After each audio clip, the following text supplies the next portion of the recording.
안녕하세요. 현대 진리를 전하고 있는 에스더입니다. 오늘도 그 속의 파노라마로 또 우리가 지난 시간에 이어서 계시록 18장에 대해서 연구를 해 보도록 하겠습니다. 1월 법령 이후에는 정말 살아계신 하나님의 인을 받지 않으면 정말 그 마지막 7장에서 우리가 보호를 받을 수가 없는데요. 그래서 이 14만 4천인에게만 쳐지는 그 인이 계시록 18장 천사의 기별을 반드시 이해해야만 살아계신 하나님이 인이 요구하는 그 그리스도의 품성으로 우리가 도달할 수 있기 때문에 계시록 18장의 연구는 반드시 이해되어야 되고 깨달아져야 될 것이라고 봅니다. 지난 시간에 계시록 18장 천사에 대해서 우리가 조금 공부를 했지만 계시록 18장은 늦은 비가 아니고 늦은 비를 받을 수 있는 기별이었으며 그리고 성천 준비를 위한 기별이고 계시록 14장의 그 새 천사의 기별에 이어서 마지막으로 주어지는 삼중 기별이라는 것을 지난번 우리가 복음 성경에 있는 그 계시록 18장 화해 주석을 통해서 정말 꼼꼼히 연구를 했습니다. 그래서 오늘은 이 계시록 18장에 그 나오는 그 천사들에 대해서 좀 더 자세히 연구를 해 보려고 합니다. 우리가 정말 그 성경 말씀을 우리가 정말로 자세히 꼼꼼하게 연구를 할 필요가 있는데요.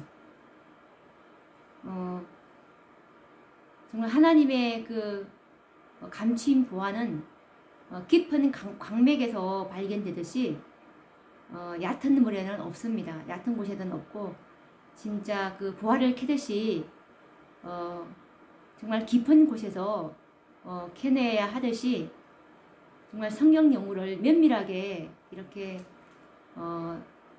검토해보고 그리고 자세히 연구를 해야 이런 감추인 보화를 발견할 수 있다고 말씀에 나와 있는데 계시록 18장 그 천사를 이제껏 늦은 비로 들어왔던 분들이 계시다면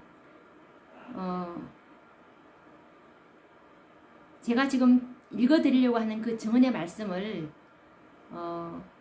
생각하시면서 다시 한번 이제까지 자기가 들어온 그 교회에서 들어온 그 전통적인 그 가르침이나 그런 것에서 다시 한번 생각해 볼 필요가 있을 것이라고 봅니다. 이것은 목사와 복음 교역자에게 보내는 증언 104페이지에 나온 말씀인데요. 제3장 성경이라는 제목이고 성경을 어떻게 연구할 것인가 라는 제목인데 읽어보도록 하겠습니다. 우리는 유대인들처럼 우리 자신의 사상과 견해에는 전혀 오류가 없다고 생각해서는 안 된다.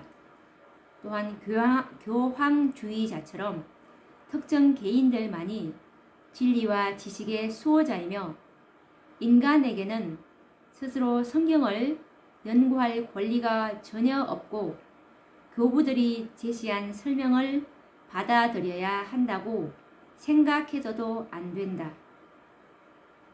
하나님께서 말씀하신 것을 배우려는 한 가지 목표를 가져야 한다라는 말씀이 있습니다.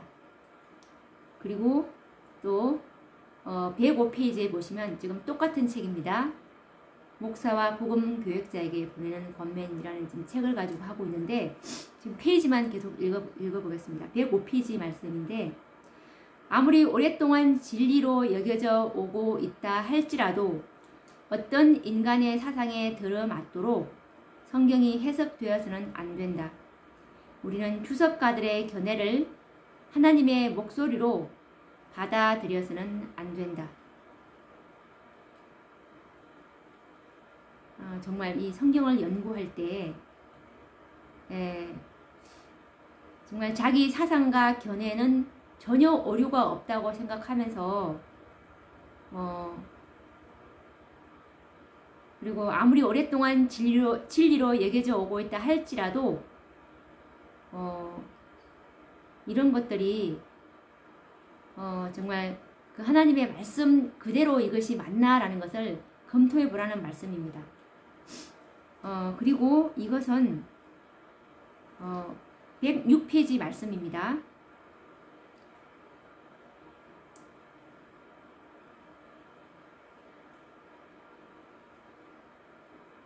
어떤 진리인 것을 거절하지 않도록 조심하라 라는 말씀입니다. 누가 진리를 제시할 때 스스로 성경을 탐구하는 습관에 배어 있지 않는 이들이 지도자들을 신뢰하며 그들이 내리는 결정을 받아들이고 있다. 우리의 모든 지도적인 인물들이 빛과 진리를 거절할지라도 그 문은 계속해서 열려 있을 것이다. 주님께서는 이 시대를 위한 기별을 백성들에게 전할 인물들을 일으킬 것이다 라는 말씀처럼 우리 스스로 성경을 탐구하는 그 습관을 가져야 된다는 그런 견책의 말씀이고 계속 이어져 있는 말씀인데 또 읽어보도록 하겠습니다. 그대와는 다른 견해를 갖고 있는 어떤 형제가 그대에게 와서 함께 앉아 성경 속에서 그 점에 관해 조사해 보자고 제안했다고 하자. 그러면 그대는 그의 말을 들어보지도 않고 편견에 가득 차서 벌떡 일어나 그의 사상을 정죄해야 하겠는가? 유일한 바른 길은 그리스도인으로서 함께 앉아 제시된 주장을 하나님의 말씀의 빛 속에서 조사하는 것인데, 그렇게 함으로 진리를 드러내고 오류의 정체를 밝힐 것이다.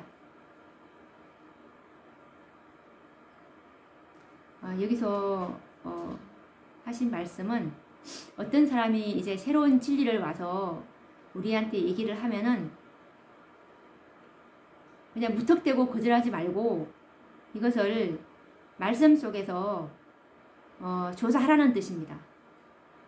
제가 이걸 읽어드리는 이유는 지금 제가 말하고 있는 이 계시록 18장 그 천사는 이제껏 배워왔던 그 기존 진리와는 다른 진리이기 때문에 편견을 제거하시고 이것이 과연 성경과 증언의 말씀에 있는지 라는 그 사상을 검토해 보시라는 그 의미에서 제가 이런 말씀을 읽어드리고 있는데, 그리고 108페이지 말씀입니다. 유대인들을 지배했던 정신에 빠지지 않도록 유의해야 한다. 그들은 그리스도에게서 배우려고 하지 않았다. 왜냐하면 그분의 성경에 대한 설명은 그들의 사상과 일치하지 않았기 때문이다. 그리스도 당시에 퍼져 있었던 것과 아주 똑같은 불신이 우리 시대에 존재한다. 그때처럼 지금도 성진과 사람들의 찬사에 대한 욕구 때문에 사람들은 진실된 경건에서 벗어나고 있다. 영적 교만 이상으로 위험하기 짝이 없는 교만은 없다. 여기서도 마찬가지로 유대인들이 정말 그리스도에게서 배우려 하지 않았다. 예수님께서 예수님이 진리이셨는데 그분의 말씀은 듣지 않고 그분의 말씀이 자기들의 사상과 일치하지 않는다고 해서 거절했던 것처럼 이 계시록 18장 진리도 마찬가지입니다. 이것도 마찬가지로 그건 너전비인데 그건 그리고 우리는 새천사 기별 외에는 아무것도 들은 적이 없기 때문에 아예 처음부터 듣지 않으려고 하시는 분들이 많기 때문에 제가 이 말씀을 읽어드리고 있는 것입니다. 유대인들은 그들의 관원, 제사장, 장로들에 의해 성경의 진리로부터 벗어났기 때문에 한 민족으로서의 멸망을 당하게 되었다. 그들이 예수님의 교훈에 유의하고 스스로 성경을 탐구하였더라면 그들은 멸망당하지 않았을 것이다.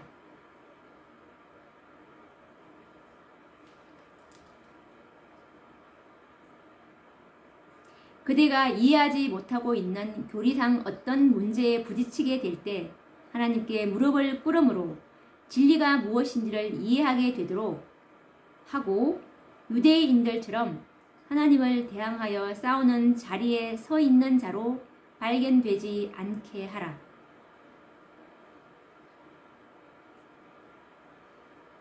우리는 진리가 아닌 것은 어떤 것도 받아들이지 말도록 사람들을 경고하는 한편 빚되는 진리를 거절함으로 그 영혼을 위태롭게 하지 말며 하나님의 말씀을 열렬하게 연구함으로 어두움을 물리치라고 경고해야 한다. 라는 말씀에서 정말 그 유대인들이 지도자들이 거절했기 때문에 그 백성들이 다 멸망당한 것처럼 정말 예수님의 교훈에 유의해야 한다고 말씀하신 것처럼 정말 어떤 사람이 와서 성경과 정언의 말씀으로 이렇게 제시를 하면은 이거는 정말 면밀히 검토해야 합니다. 네.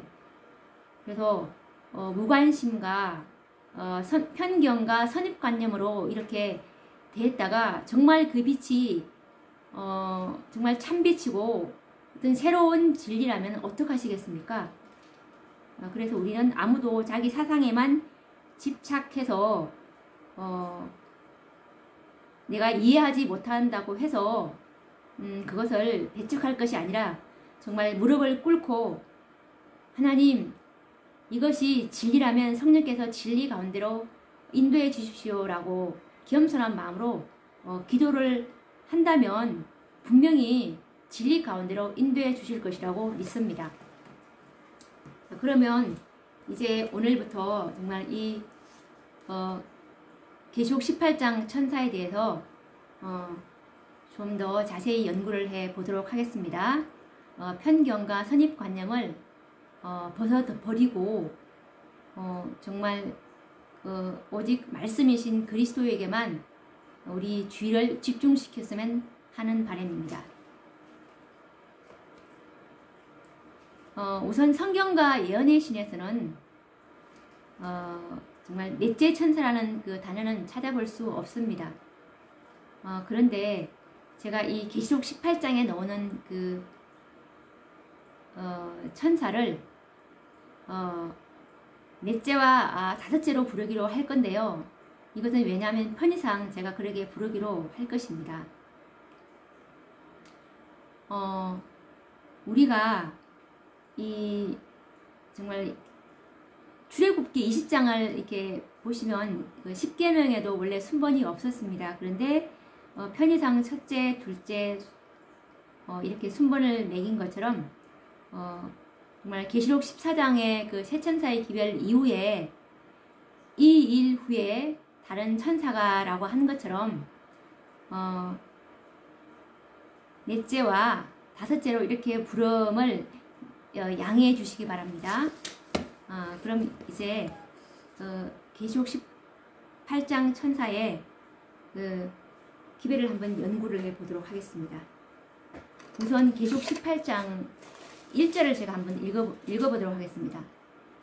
이 일 후에 다른 천사가 하늘에서 내려오는 것을 보니 큰 권세를 가졌는데 그의 영광으로 땅이 환하여지더라 라는 말씀이 있는데 여기서 보면 이 일 후에는 이 세 천사 기별 이후라는 뜻이고 이 일 후에 다른 천사가 내려오는 것을 지금 발견합니다.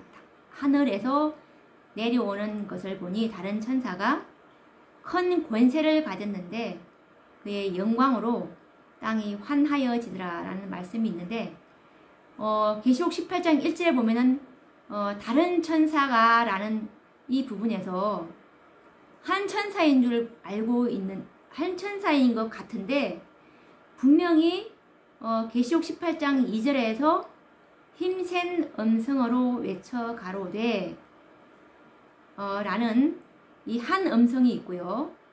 그리고 또 자세히 보시면 계시록 18장 4절에 보시면 또 내가 들으니 하늘로서 다른 음성이 나서 가로되 라고 이 지금 음성이 다릅니다.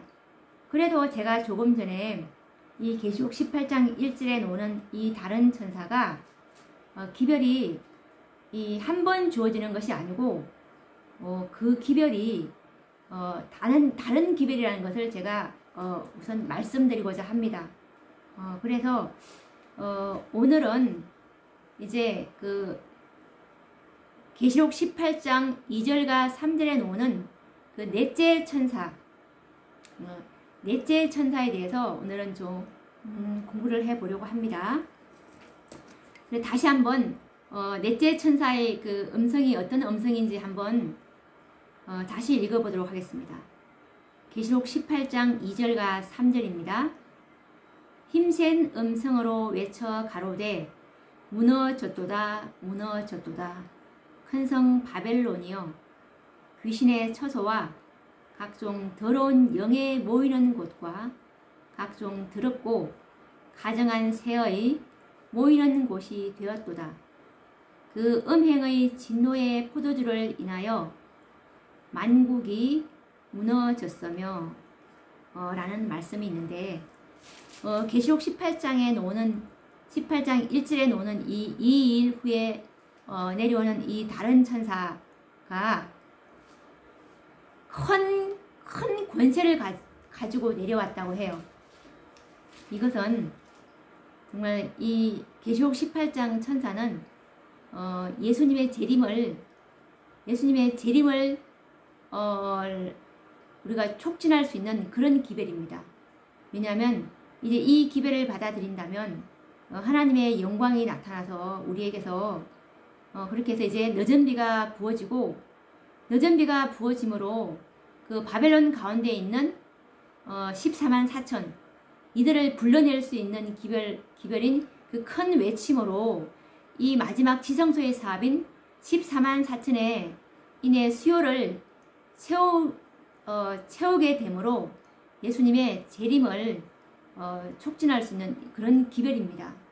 그래서 우리가 지난 시간에 배웠던 계시록 18장 기별은 성천 준비를 위한 기별이고 그리고 새롭게 하시는 늦은 비를 받을 수 있는 그 기별이라는 게 바로 이런 의미를 나타내고 있습니다.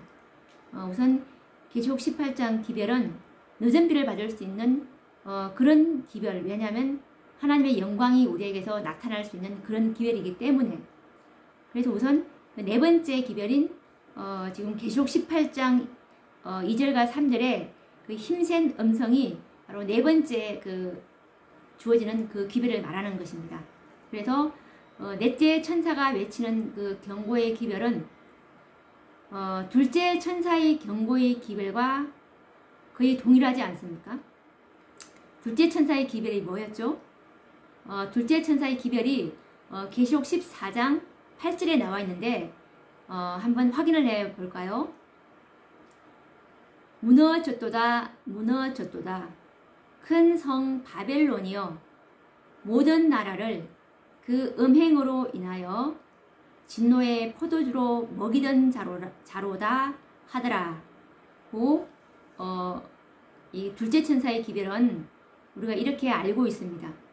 그런데 넷째 천사와 둘째 천사의 다른 점이 뭐냐면 귀신의 처소와 각종 더러운 영에 모이는 곳과 각종 더럽고 가증한 새의 모이는 곳이 되었다는 그 말씀이 더 첨가되어 있습니다.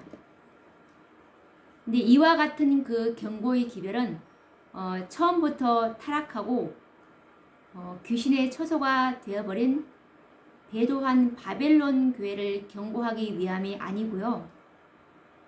순수하던 교회들이 귀신의 처소와 각종 새들이 모여드는 곳이 되었을 때 주어지는 기별입니다.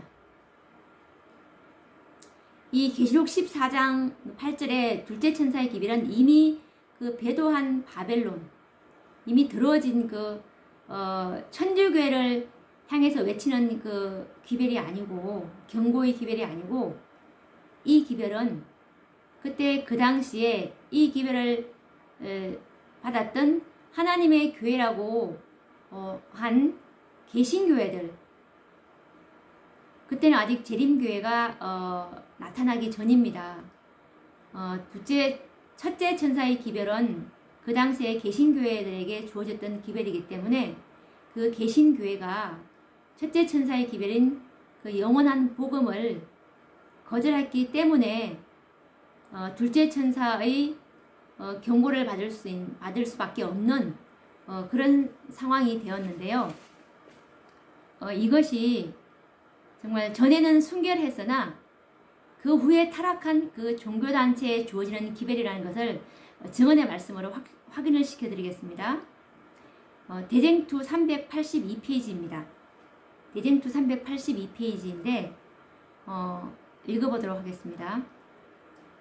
바벨론이 무너졌다고 선포하는 요한계시록 14장의 기별은 전에는 순결하였으나 그 후에 타락한 종교단체들에 적용될 수밖에 없다.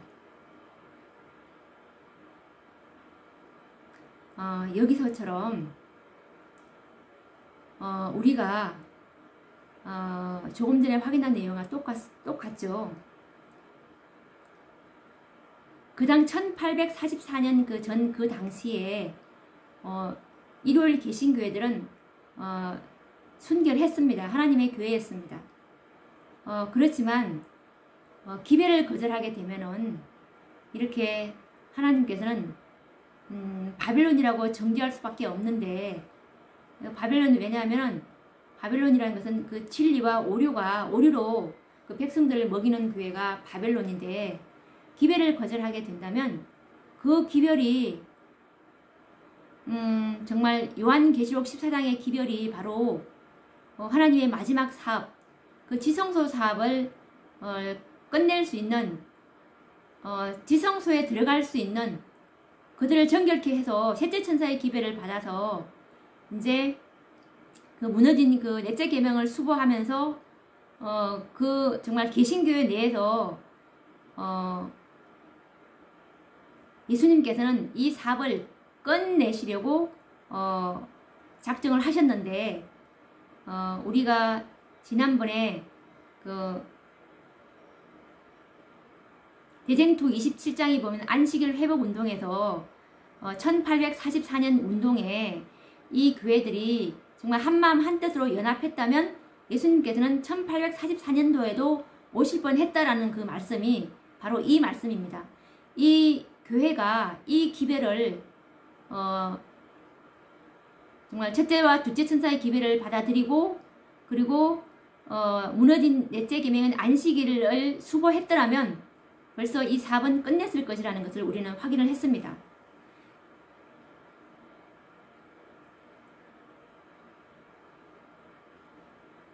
그러면 왜 순수하던 교회가 이 계시록 18장 2절의 3절의 말씀처럼 왜 이 순수하던 교회가 이렇게 되어버렸는지 참 그것도 우리가 연구해야 할 부분입니다. 그러면 이 지금 계시록 14장 8절의 기별은 그때 하나님의 교회였던 개신교회에게 적용한다면, 그럼 계시록 18장 2절과 3절의 이 무너진 바벨론에 대한 선포는 어느 교회에게 적용되어야 할까요? 똑같은 개신교회에게 적용되어야 할까요? 그것은 그렇게 볼 수 없는 것이, 전에는 순결했으나 그 후에 타락한 종교단체들에 적용될 수밖에 없다는 그 말씀을 토대로 본다면, 그러면 이미 이 일요일 이 개신교회들은 이미 이제 셋째 천사의 기별을 셋째 천사의 기별을 첫째도 거절하고 둘째도 첫째 기별한 거절하면은 둘째도 당연히 받지 못하고, 둘째를 거절하면은 셋째도 받지 못하는 것입니다. 그래서 이 세 천사의 기별을 거절하게 됨으로 인해서 이제 이들은 하나님의 은총에서 떠나가고 그 촛대는 다른 곳으로 옮겨지겠죠. 촛대는 기별을 받은 사람들에게 촛대가 옮겨가게 되는 것이 하나님의 일하시는 그 패턴입니다. 그래서 그때 이제 1월 개신교에서 나온 그 무리들이 바로 오늘날 그 재림교회를 탄생시킨 그 재림교회 선구자들인데요. 이제 이들이 정말 안식일을 수고하고 이렇게 이제 하나님의 교회로 하나님께서는 또 이들을 통해서 정말 또 14만 4천인이라는 그 하나님의 지성소의 마지막 사업을 정말 정결한 한 백성을 만들어서 이 마지막 3차 율법 전쟁으로 이 우주에 걸쳐 있는 정말 이 율법에 관한 것들을 하나님께서는 이 오해를 다 벗기시려고 그렇게 생각을 하셨는데, 이들이 이 기별을 넷째 천사의 기별을 거절했다는 사실을 우리는 알 수가 지금 있습니다. 그러면 이 기별이 개신교회에게 계시록 18장 2절과 3절이 개신교회에게 주어진 기별이 아니고 개신교회 이후에 조직된 하나님의 그 촛대가 옮겨진 그 교회, 오늘날의 제7일 안식일 예수 재림교회에게 주어진 경고의 기별이라는 것을 우리가 또 확인을 해보고 넘어가야 됩니다. 이것은 대쟁투 603페이지에 나오는 말씀인데요. 이것은 제38장 최후의 경고라는 장이고, 작은 제목은 바벨론에서 나오라 라는 제목인데 읽어보도록 하겠습니다.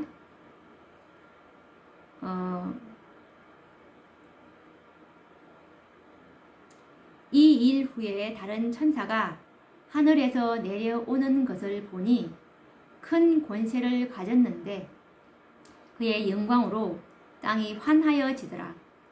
힘센 음성으로 외쳐 가로되 무너졌도다 무너졌도다. 큰 성 바벨론이여, 귀신의 처소와 각종 더러운 영에 모이는 곳과 각종 더럽고 가증한 새의 모이는 곳이 되었도다. 내가 들으니 하늘로서 다른 음성이 나서 가로되 내 백성아, 거기서 나와 그의 죄에 참여하지 말고 그의 받을 재앙들을 받지 말라. 계시록 18장 1절 2절 4절.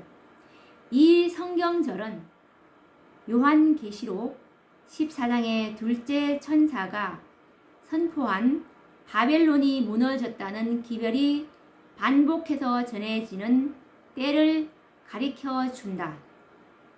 그리고 그것은 1844년 여름에 그 기별이 처음 선포된 이래 바벨론을 구성하고 있는 모든 단체에 침투된 타락의 상태를 첨가해서 말해준다.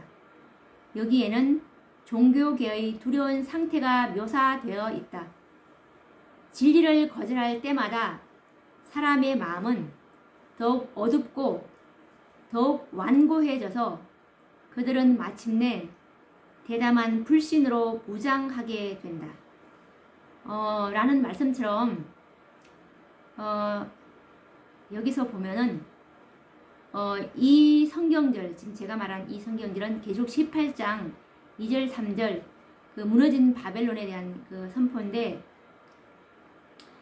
이것이 왜 또 다시 주어진지를 지금 말씀하고 계시는 것입니다.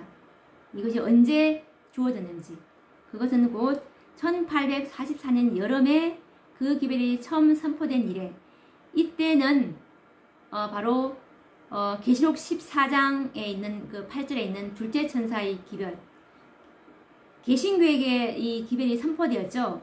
근데 그 이후에 선포됐다고 합니다. 처음 선포된 이후에, 이래는 이후라는 뜻이고, 바벨론을 구성하고 있는 모든 단체에 침투된 타락의 상태를 첨가해서 말해준다 라고 했는데, 이때 이제 이 이후에 정말 교단이라는 교단을 가진 그 교회 조직은 다 바벨론이 되어 있다는 것을 지금 말씀하고 계십니다. 진리와 오류를 섞어서 성도들에게 가르치고 있다는 것을 말씀하기 때문에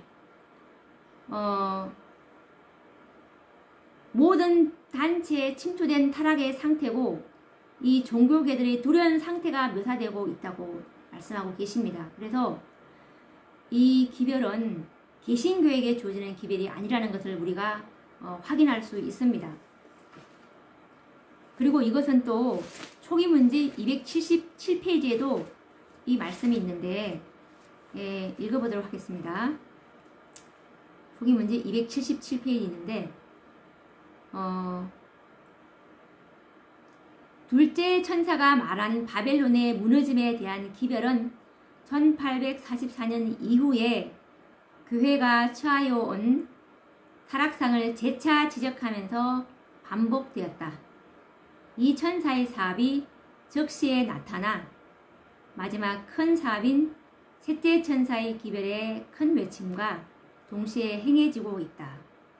그러면서 이 둘째 천사가 말한 바벨론의 무너짐에 대한 기별은 1844년 이후에 교회가 처해온 타락상에 대해서 말하고 있다고 하니까, 이것은 개신교에게 대한 경고의 기별이 아니고 그 이후에 하나님의 교회라고 하는 그 교회가 어떤 교회인지 아시겠죠? 네. 그래서 지금 이 경고의 기별을 받을 수밖에 없는 그런 상황이 되었다고 합니다. 그러면 왜 정말 이 처음에 순수하던 이 재림교회가 귀신의 처소와 각종 더럽고 가증한 새들이 모이는 곳이 되었을까요? 그 이유는 교회가 세상을 사랑하게 될 때 그렇게 된다는 것이 증언의 말씀에 있는데, 한번 읽어보도록 하겠습니다. 이것은 목사 265페이지에 나오는 말씀입니다. 세속적인 것은 교회 안에 도입되지 말아야 하며, 교회와 결혼하여 하나로 굳게 결속되어서는 안 된다. 이러한 길을 통해서 교회는 정말로 부패하게 될 것인데, 요한계시록에 기록된 것처럼 각종 더럽고 가증한 새의 모이는 곳이 될 것이다. 이렇게 교회가 경건의 능력을 상실하고 세상을 바라보게 되면 정말 그 믿음으로 말미암는 의의 기별의 능력을 잃어버리게 되고 세상을 사랑하게 된다고 합니다. 정말 에베소 교회도 그렇게 되므로 처음 사랑을 잃어버렸다고 했고, 그리고 빌라델비아 시대의 교회들도 그랬습니다. 그래서 이 빌라델비아 시대의 교회인 그 개신교회가 둘째 천사의 경고의 기별을 듣게 되는 상황이 되었던 것입니다. 그런데 오늘날 그 라오디게아 교회도 예외가 아닙니다. 계시록 18장 천사의 경고의 기별은 그 라오디게아 교회를 위시한 그 모든 교회들, 아까 읽어드린 그 최후의 경고에 나오는 말씀처럼 모든 종교계에 침투된 타락의 상태를 첨가해서 말해준다고 계시록 18장 2절과 3절이 그렇게 나와 있다고 우리가 아까 확인을 했죠. 그래서 정말 또 이 기별은 더 나아가서 이 세상 모든 거민들에게 주어지는 마지막 경고의 기별인 것입니다. 그런데 하나님께서는 그 경고의 기별과 함께 구원의 기별도 함께 보내신다는 사실을 우리는 또 기억해야 되겠고, 둘째 천사의 그 기별은 경고의 기별로 나와 있지만 사실은 이것은 정말 영원한 복음이 동반된 그런 기별입니다. 이 첫째와 계시록 14장의 세 천사와 계시록 18장의 두 천사의 기별은 다 영원한 복음입니다. 믿음으로 말미암은 의의 기별이고 이 재림 기별입니다. 왜냐하면 계시록 14장의 세 천사의 기별과 계시록 18장의 두 천사의 기별로 이 마지막 지성소에서 중보 혜택을 받을 수 있는 14만 4천의 수요가 채워지는 기별이기 때문에 이 기별은 재림 기별이며 그리고 믿음으로 말미암은 의의 기별인데 이 정말 그 기별 때마다 경고의 기별은 조금씩 다르죠. 예. 그래서 이제 정말 그 재림교회가 도대체 어떻게 되었길래 이런 바벨론의 그 정죄를 받아야 되는 그런 상황이 됐는지 저는 참 의아했습니다. 그런데 교회 증언에 보면 교회 상태가 정말 계시록 18장의 기별을 받을 수밖에 없는 그런 상황을 묘사를 잘 해놨더라고요. 그러면서 그 교회가 그 연도별로 제가 이렇게 보니까 교회가 정말 갈수록 세속화되고 하나님께서 뭔가를 하시지 않으면 이 교회가 정말 큰일 나겠구나라는 그 생각이 들 정도로 교회 상태가 너무나 처참했는데 제가 그럼 연도별로 한번 그 재림교회의 그 상황을 제가 읽어보도록 하겠습니다. 우선 그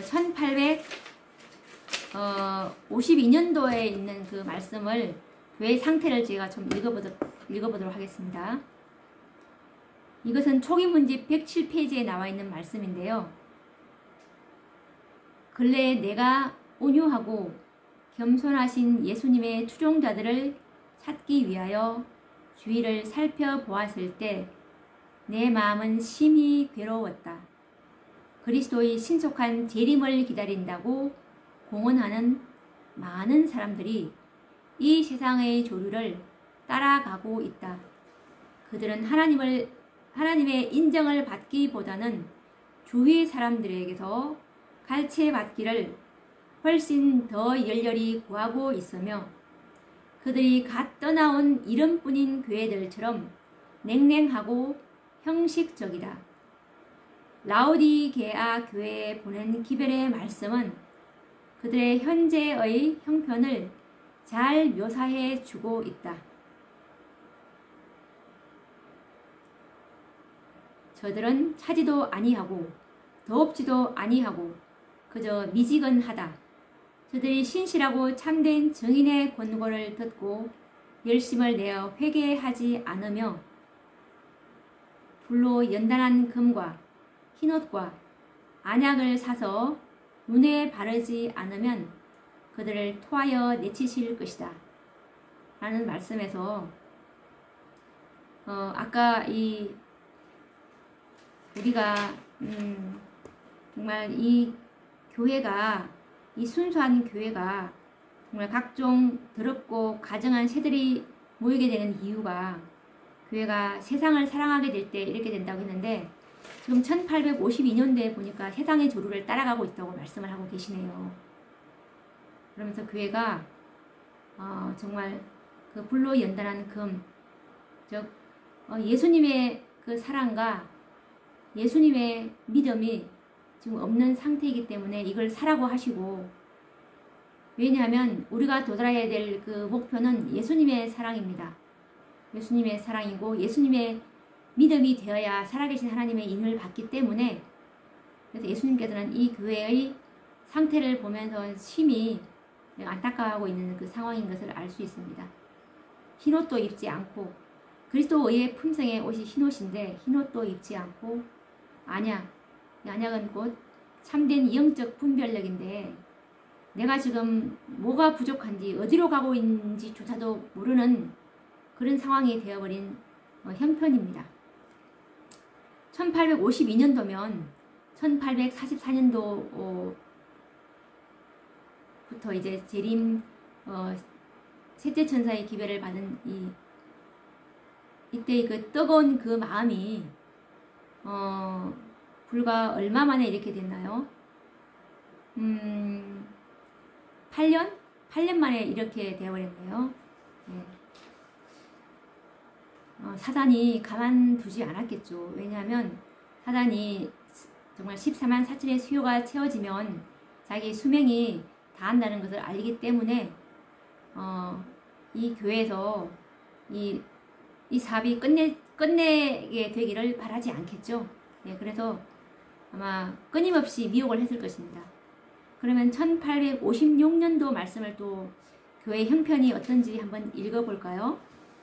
교회 증언 1권 128, 129페이지 말씀입니다. 형편이 좋아졌을까요? 세상에 대하여 죽었다. 만물의 마지막이 가까웠다. 너희는 예비하라. 는 말을 그들의 옷에 기록한 많은 사람들이 이 넓은 길을 가고 있는 것을 나는 보았다. 처음에는 그랬나 봐요. 나는 세상에 대해서 죽었다. 만물이 마지막이 가까웠다. 예비하라. 이렇게 옷에 기록한 많은 사람들이 넓은 길을 가고 있는 것을 보았다고 합니다. 그들은 그들의 얼굴에 보이는 슬픔의 그림자 외에는 그들 주변에 있는 허망한 자들과 꼭 같아 보였다. 그들의 대화는 그들 주변의 경박한 자들의 대화와 꼭 같았다. 그러나 그들은 매우 만족한 표정으로 그들의 옷에 써여 있는 글자를 지적하고 다른 사람들도 그들의 것과 글자를 써도록 요구했다. 그들은 넓은 길을 가고 있으면서도 좁은 길을 가고 있는 자들에게 속한다고 공언하였다. 그러나 그들 주변에 있는 사람들은 다음과 같이 말하곤 하였다. 우리들 사이에는 아무런 차이가 없다. 우리도 꼭 같다. 우리도 똑같이 옷을 입고 말하고 행동한다. 나는 이 마지막 시대의 진리를 믿노라고 공언하는 많은 사람들이 이스라엘 백성들이 여행하는 도중에 불평한 사실과 하나님이 그들을 놀랍게 인도해 주신 후에도 그분께서 그들을 위하여 행하신 일을 잊어버릴 만큼 배은망덕하게 된 사실을 이상하게 생각하는 것을 보았다.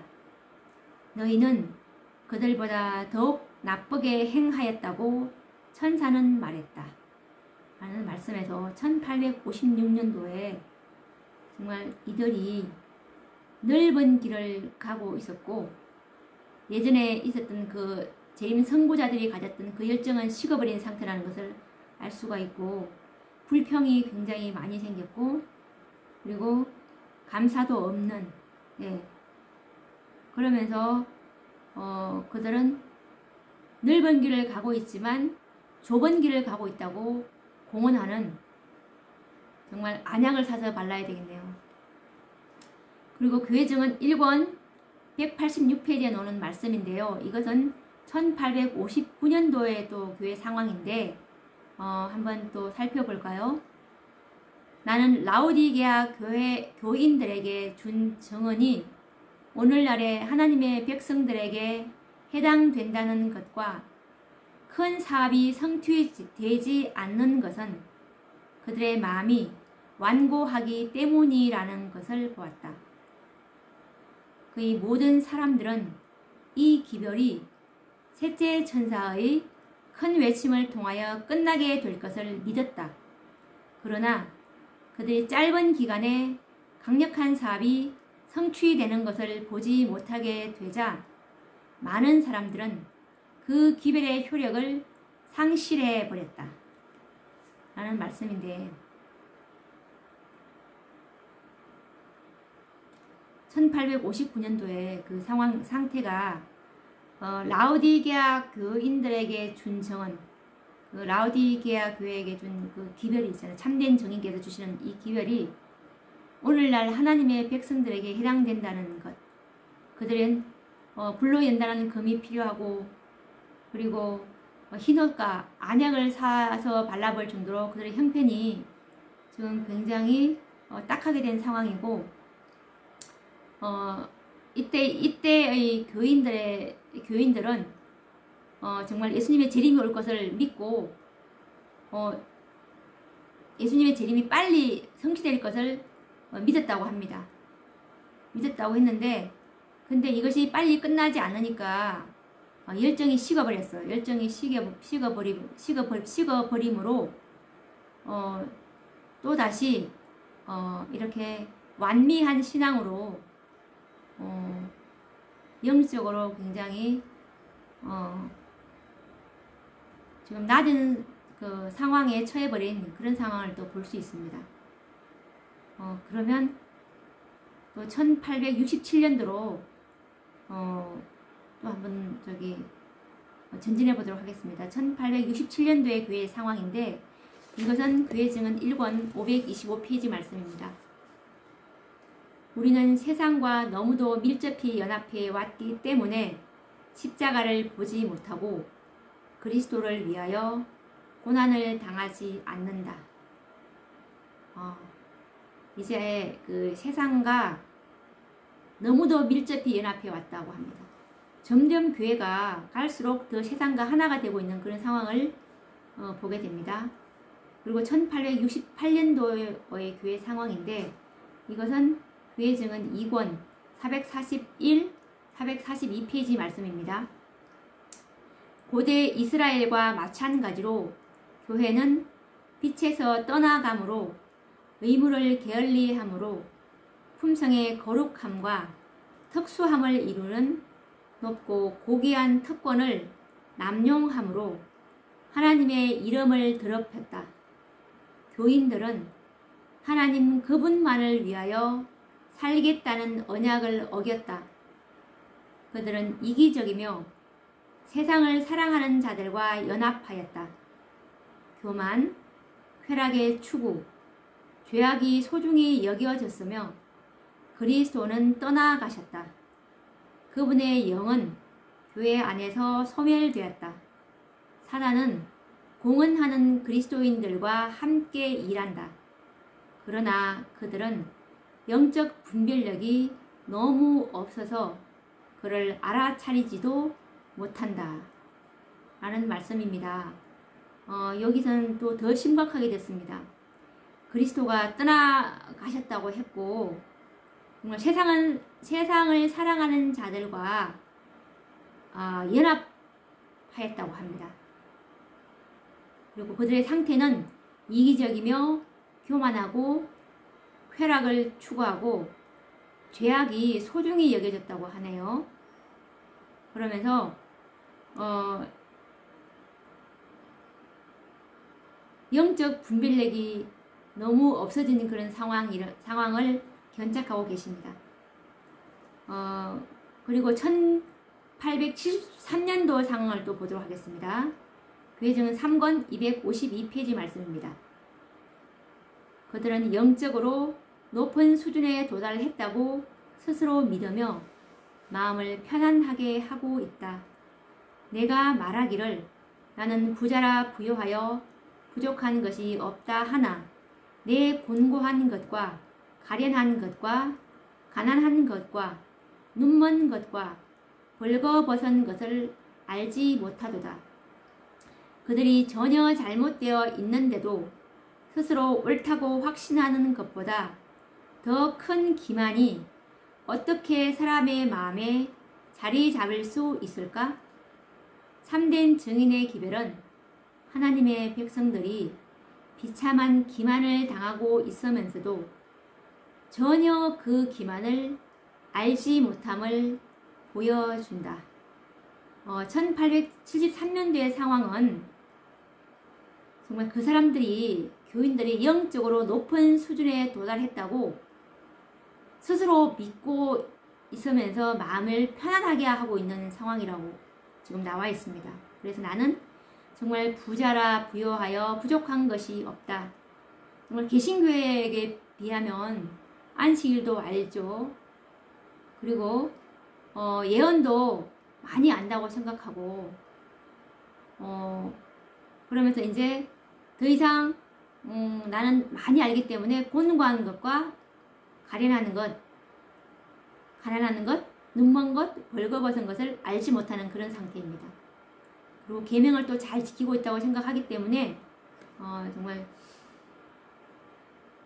영적으로 많이 부유하다 그렇게 생각하고 있는 그런 안일한 상태에 놓여 있습니다. 그리고 1879년도의 교회 상태인데요. 교회정은 4권 286페이지 말씀입니다. 읽어보도록 하겠습니다.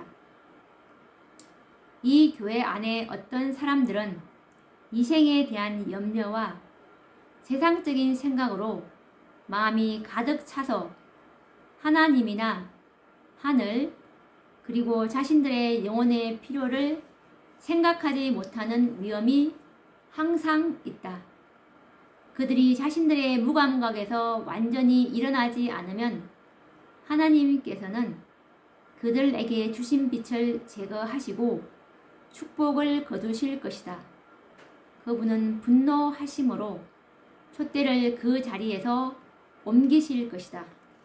그분은 이 교회를 그분의 율법의 보관자로 삼으셨다. 이 말씀은 교회정은 4권 286페이지 말씀이고요. 1879년도 상황인데 이때 교회는 정말 이생에 대한 염려와 세상적인 생각으로 마음이 가득 차서 정말 자신들의 영혼이 얼마나 곤고한지를 생각하지 못하는 그런 위험이 그들에게 있었고, 그리고 하나님께서 이런 상태를 보시고 분노하심으로 촛대를 그 자리에서 옮기실 것이라고 말씀을 하고 계십니다. 오늘은 시간이 다 되어서 정말 1879년도의 교회 상태까지만 연구를 해야 할 것 같습니다. 다음 시간에 1879년도 이후에 1888년도에 이 땅에 내려온 계시록 18장 그 천사, 넷째 천사가 1888년도에 내려왔는데 1888년도에 이 교회가 어떻게 됐길래 하나님께서 이 교회에게 정말 이 넷째 천사의 기별이 주어졌고 이 넷째 천사의 기별이 무엇인지에 대해서 저 다음 시간에 또 자세히 연구를 해 보도록 하겠습니다. 네, 다음 시간에 뵙도록 하겠습니다. 감사합니다.